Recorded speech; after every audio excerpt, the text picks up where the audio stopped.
At the family table in Kumasi, laughter and chatter filled the room until Abina dropped her big news. She was pregnant again, her fourth child, and everyone clapped with joy.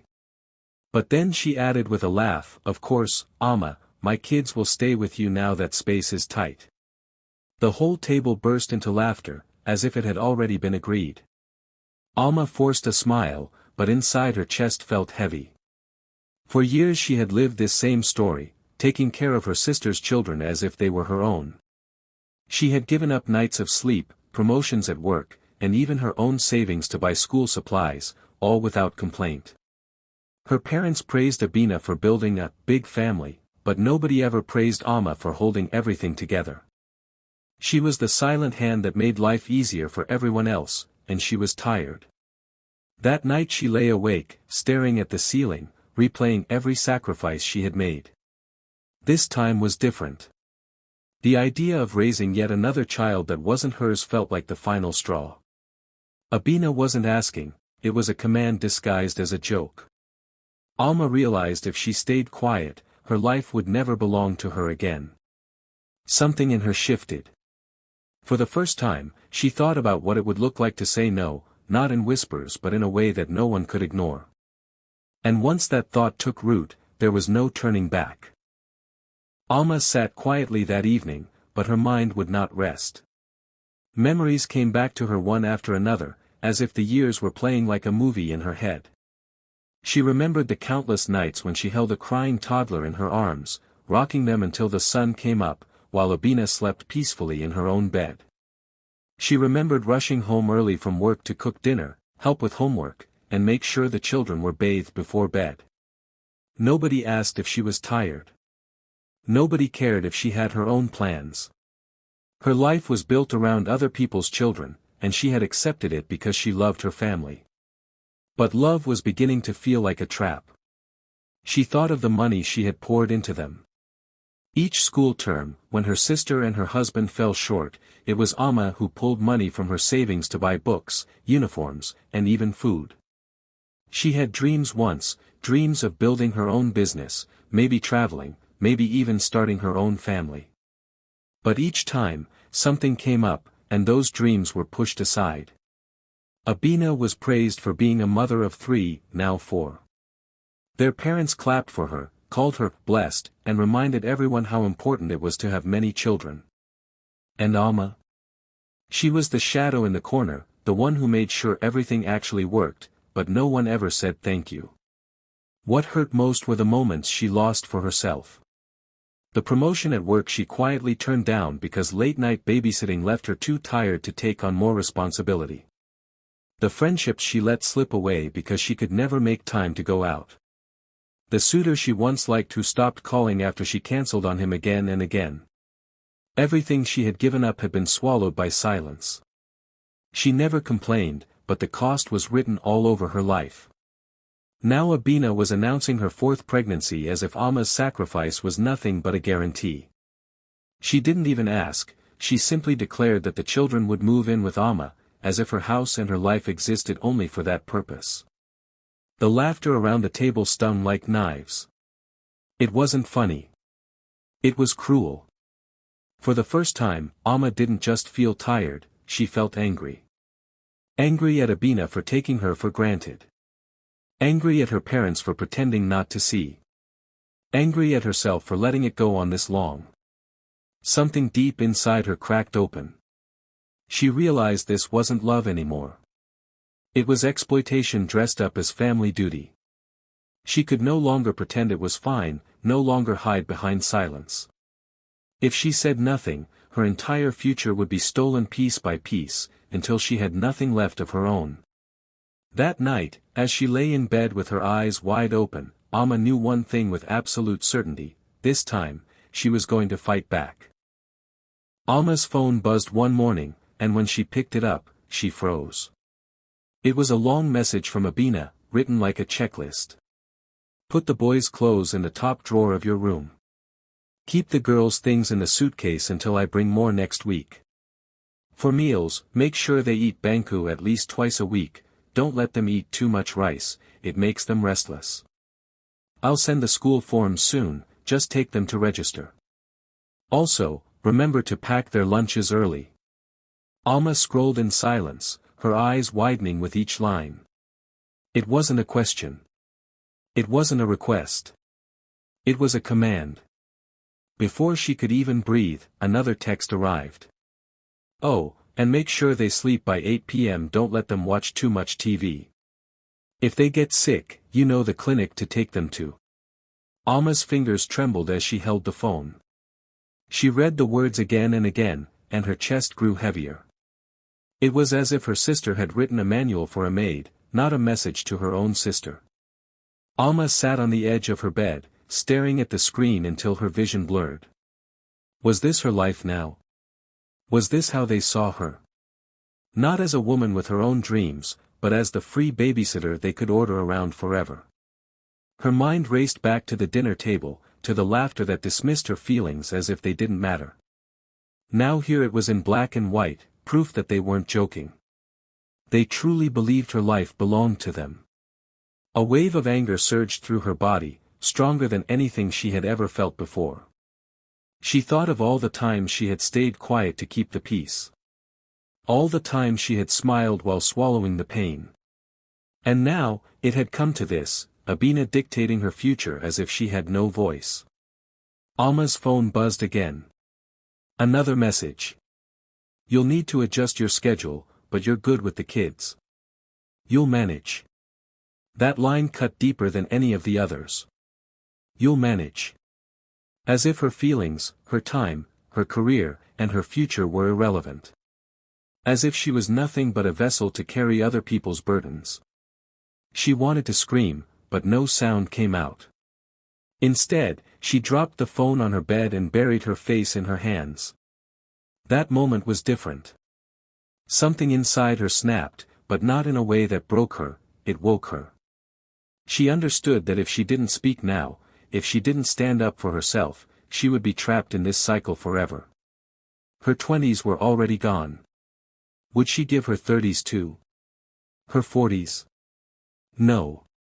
Not anymore. Alma lifted her head, her eyes sharp, her chest steady. This was the breaking point. The silence that had chained her for years was finally gone. She whispered to herself, never again. For the first time in her life, she wasn't afraid of what the family would say. She was ready to fight for her freedom. Alma lay in bed that night staring at the ceiling, her phone still glowing on the nightstand with all of Abina's orders. Sleep never came. Instead, an idea started forming in her mind, wild at first, but the longer she thought about it, the sharper it became. If they all thought she was free labor, then maybe she needed to remind them what labor actually costs. She got up, sat at her desk, and opened her laptop. With each click of the keyboard, she poured out years of swallowed anger into numbers. She began with childcare rates. She searched what babysitters in the city charged per hour and multiplied it by 24, since she was expected to watch the children around the clock. Then she added food costs, listing out the price of groceries for 4 children over a month. Next came transportation, the countless school drop-offs, pickups, hospital visits, church programs. Then healthcare, because kids get sick and it was always Alma who rushed to clinics. She even included lost wages, calculating the salaries she had missed out on because she was forced to decline promotions. Finally, she added one last line in bold, emotional labor, priceless, but billed anyway. When she finished, she leaned back in her chair and stared at the total. Her chest tightened, then she let out a short laugh. The figure was shocking. It was more money than Abina's husband earned in an entire year. For the first time in a long while, Alma felt her power returning. She printed the invoice neatly, folded it, and placed it in her handbag. The next morning, the family gathered for breakfast. The table was lively with chatter, Abina smiling as if her plans were already in motion. Alma sat quietly, eating slowly, waiting for the right moment. Then, without raising her voice, she pulled the paper from her bag and placed it in front of Abina. "Since you've already decided your kids will live with me," she said calmly, "here's my bill. The laughter stopped instantly. The room went cold. Abina's smile vanished as she unfolded the paper, her eyes scanning the long list of charges. Her lips trembled, but no words came out. Their mother leaned forward to peek, their father adjusted his glasses. One by one, everyone at the table fell silent as the numbers hit them like thunder. Alma sat back, her face steady, her hands resting on her lap. Inside, her heart was pounding, but she didn't show it. She had spent years shrinking herself, but now she was unshakable. The silence stretched so long that even the ticking clock on the wall sounded loud. No one could deny it anymore. This was what her sacrifice truly cost. In that heavy, breathless moment, Alma didn't just hand them a bill, she handed them the truth. For the first time in her life, they were forced to see her not as the family babysitter, but as a woman whose time and life had value. Abina's eyes darted back and forth over the paper, her face turning redder with every line she read. Finally, she slammed it down on the table so hard that the plates rattled. "You're selfish," she shouted, her voice shaking with rage. "How can you do this? Family doesn't charge family." Her words cut through the room like a knife, but Alma didn't flinch. For years that line, "family doesn't charge family," had been the weapon used against her, a chain to keep her quiet. But not this time. Their mother gasped loudly, clutching her chest as if Alma had committed a crime. "Alma, how could you?" she whispered. Their father shook his head slowly, disappointment painted across his face. It was the same look he always gave her, the look that said she should sacrifice more, give more, endure more, because Abina was the one with children. The room filled with disapproval, but Alma sat perfectly still, her back straight, her eyes calm. Then she spoke, her voice low but firm, every word landing heavy in the silence. "Family doesn't enslave family either." The words shocked everyone. For a moment, no one moved, no one breathed. Even the children sitting nearby froze, sensing the tension. The only sound was the old clock on the wall ticking, each second stretching longer than the last. Abina's mouth opened, but nothing came out. She had expected Alma to cry, to apologize, to back down like she always did. Instead, Alma's steady gaze held her in place, making her fidget in her seat. Their father cleared his throat as if to speak, but he couldn't find the words. Their mother shifted uncomfortably, looking away from Alma's piercing eyes. Abina finally broke the silence, her voice cracking. "So you think you're better than me? You think you're too good to help your own sister? After everything I've done, after giving this family grandchildren, you sit there and act like a stranger?" Her voice rose until she was almost screaming, but Alma didn't waver. She replied softly, but her calm tone carried more power than Abina's shouts.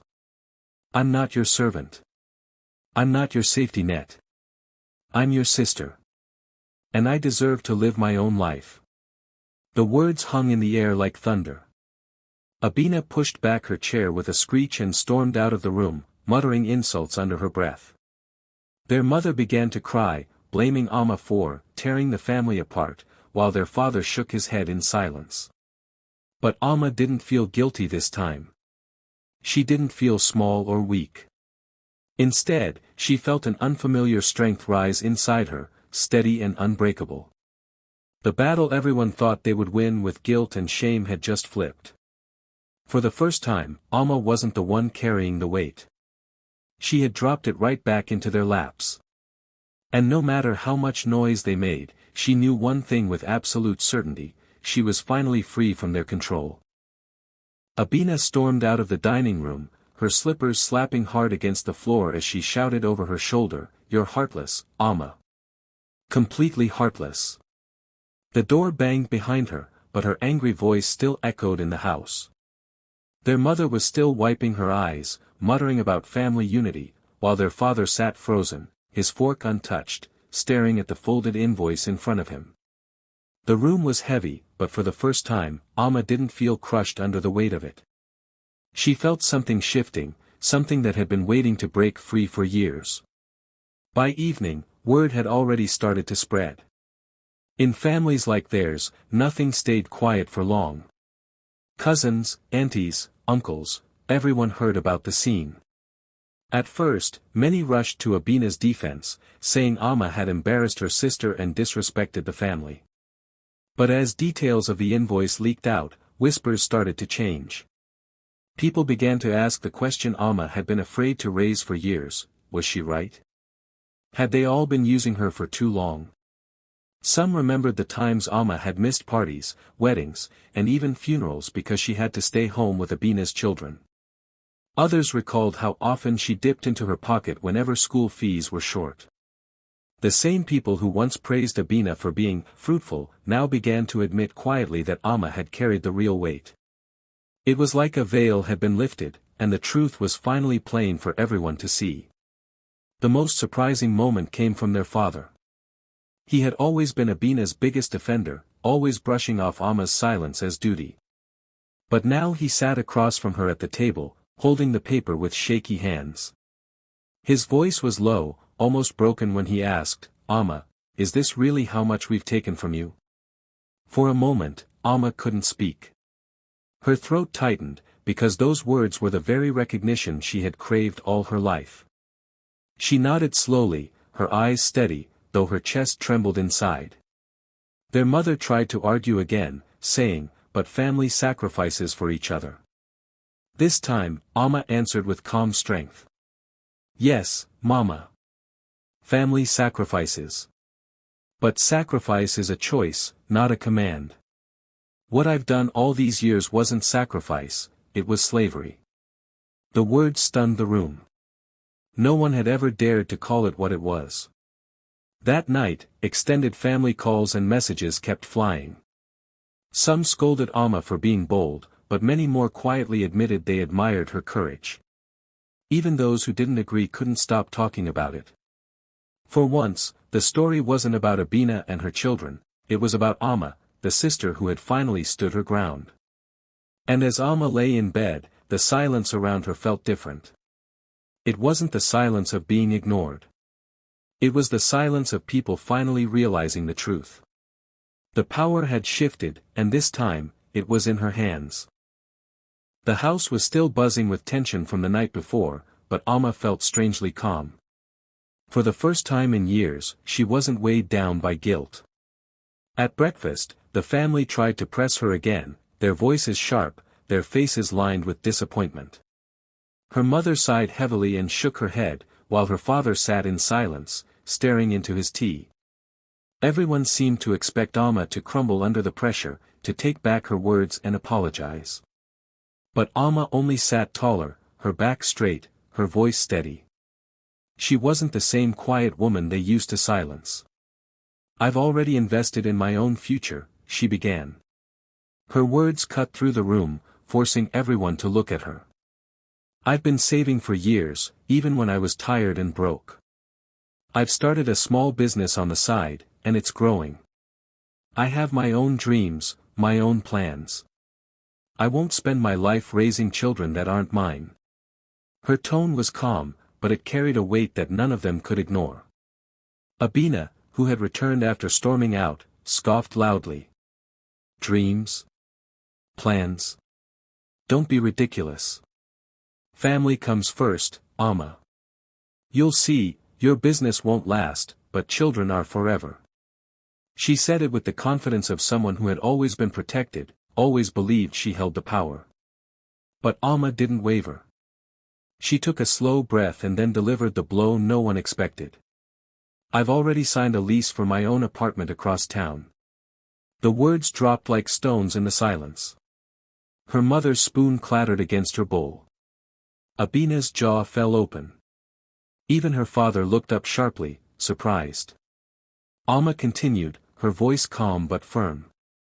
"No more last-minute calls. No more unpaid duties. No more sacrificing my life to fix other people's choices. From now on, I choose how to live my life." Her eyes moved from face to face, steady and unshaken. For the first time, her words weren't just defiance, they were freedom. Abina sputtered, searching for something to say. "So you're abandoning us?" You're abandoning me. But the power behind her words was gone. The more she spoke, the weaker she sounded. Everyone could feel it, the balance in the family had shifted. The woman they once ordered around like a servant had drawn a line no one could cross. Her father finally leaned back in his chair and sighed deeply. Alma has made her choice, he said quietly, almost with respect. It wasn't approval, not yet, but it was recognition. And that was enough. That night, as Alma packed a few boxes in her room, she felt lighter than she had in years. The walls that once trapped her no longer felt like a prison. She was moving forward, not out of anger, but out of love for herself. For the first time, her life wasn't being written by someone else. It belonged to her, and she wasn't giving it back. Abina tried to turn the tables after Alma's shocking stand. She called relatives late into the night, painting herself as the wounded sister, crying about how Alma had abandoned her and her children. She repeated the same line again and again, she's heartless. She has no love for family. But no matter how many times she tried to spin the story, Alma's words had already taken flight. Someone repeated the line that cut the deepest, and soon it was everywhere: if she wants free childcare, she should marry a babysitter. It spread faster than gossip usually did. Cousins whispered it at gatherings, aunties chuckled as they repeated it in phone calls, and neighbors passed it along like it was the punchline of a joke. Within days, Alma's defiance became more than just a family drama, it was a story people told to make a point. By the second week, even at church, the looks had shifted.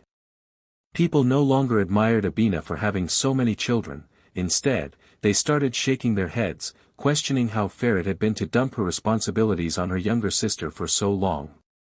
Alma, meanwhile, walked with a new kind of freedom. For once, she wasn't carrying the burden of everyone's expectations. She was living in her new apartment, running her small business, and making choices for herself. The guilt that had once shadowed her every step was gone. In its place was respect, real respect, not just from outsiders, but even from family members who had once ignored her sacrifices. The Childcare Invoice, with its bold list of costs and the unforgettable line about emotional labor, became legendary. People whispered about it with both shock and admiration, calling Alma brave, calling her wise. To many women in the neighborhood, it was more than a story, it was a lesson. Alma had shown that love does not mean losing yourself, and that boundaries are not selfish, they are necessary. And so, what began as one painful confrontation turned into a viral moment of liberation. Alma's name carried weight, not because she sacrificed endlessly, but because she finally said, enough.